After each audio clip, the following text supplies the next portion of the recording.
बिस्मिल्लाहिर्रहमानिर्रहीम।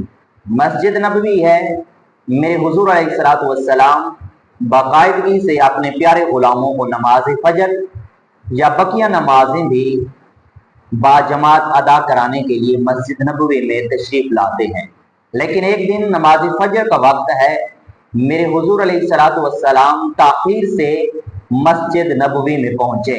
अभी नमाज फजर का वक्त बाकी था, लेकिन पहले मामूल के मुताबिक थोड़ा सा मेरे हुजूर अलैहिस्सलातु वस्सलाम ताखीर से मस्जिद नबवी में पहुंचे।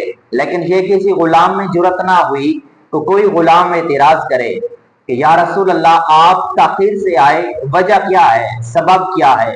किसी गुलाम ने ये एतराज नहीं किया।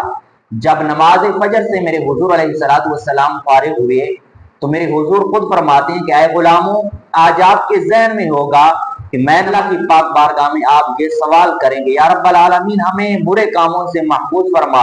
जो आगे अच्छी इससे भी बात ये है, वहुब्बल मसाकीन, कि या रब्बल आलमीन हमें मिस्कीनों से मोहब्बत फरमा। अल्लाह ने सिर्फ मिस्कीनों का अलहदा जिक्र क्यों किया? क्योंकि ये मिस्कीन अलहदा इस वजह से आए कि अल्लाह तबारक व तआला ने इन मिस्कीनों को, यतीमों को जो मकाम और मर्तबा अता फरमाया है वो और किसी को नहीं अता फरमाया। ये मिस्कीन अपनी गुर्बत पर सब्र करते हैं, अपनी मुसीबतों पर सब्र करते हैं। अल्लाह तबारक व तआला इनको मकाम भी बुलंद अता करता है और अल्लाह ने इनकी शान भी बुलंद रखी है।